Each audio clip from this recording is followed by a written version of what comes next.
Hi, everybody. This won't take long. This isn't a sermon or a blog or anything like that, but I was trying to find something to say during this time between Good Friday, Maundy Thursday, and Easter Sunday morning. And I read, I looked at the scriptures and stuff, and nothing just really sounded right. I don't know.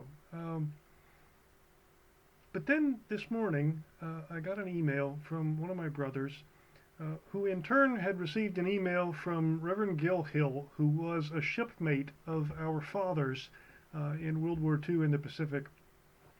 And Gil didn't write this, uh, but but he thought it was good. It's the author is unknown. I would tell you who it was. I wish I knew. Uh, but with apologies to Dr. Seuss. It's borrowed from that kind of a rhyming poetry. Okay, but it's about our time with the coronavirus and Easter, and it goes like this: 'Twas late in 19 when the virus began, bringing chaos and fear to all people, each land. People were sick, hospitals full, doctors overwhelmed, no one in school. As winter gave way to the promise of spring, the virus raged on, touching peasant and king. People hid in their homes from the enemy unseen. They YouTubed and Zoomed social distance and cleaned. April approached and churches were closed. There won't be an Easter, the world just supposed. There won't be church services and egg hunts are out. No reason for new dresses when we can't go about. Holy Week started, as bleak as the rest. The world was focused on masks and on tests. Easter can't happen this year, they proclaimed. Online and at home, it just won't be the same. Monday, Thursday, Good Friday, the days came and went. The virus pressed on, it just would not relent. The world woke Sunday and nothing had changed. The virus still menaced, the people estranged. Pooh-pooh to the saints, the world was grumbling. They're finding out now that no Easter is coming. They're just waking up. I know just what they'll do. Their mouths will hang open a minute or two. Then all the saints will cry boo-hoo.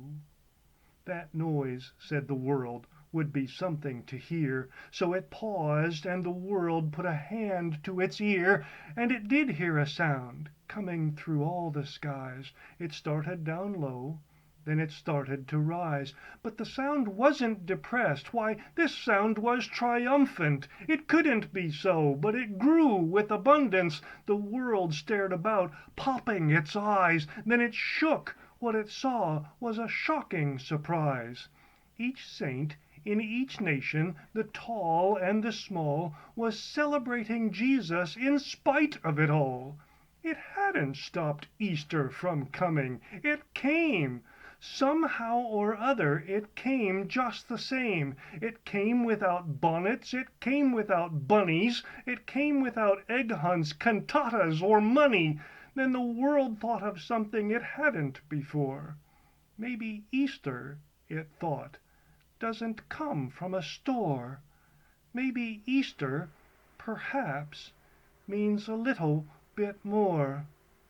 And what happened then? Well, the story's not done. What will you do?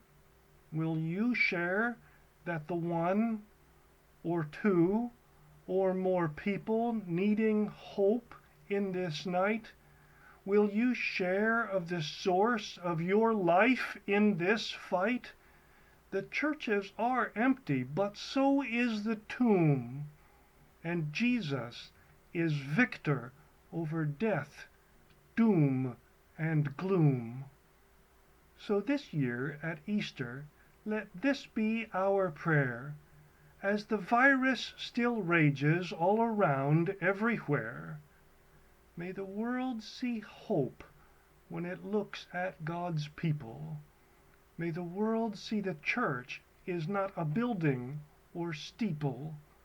May the world find faith in Jesus' death and resurrection. May the world find joy in a time of dejection.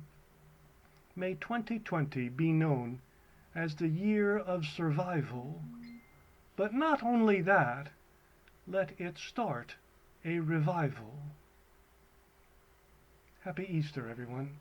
I'll see you on Easter Sunday morning tomorrow.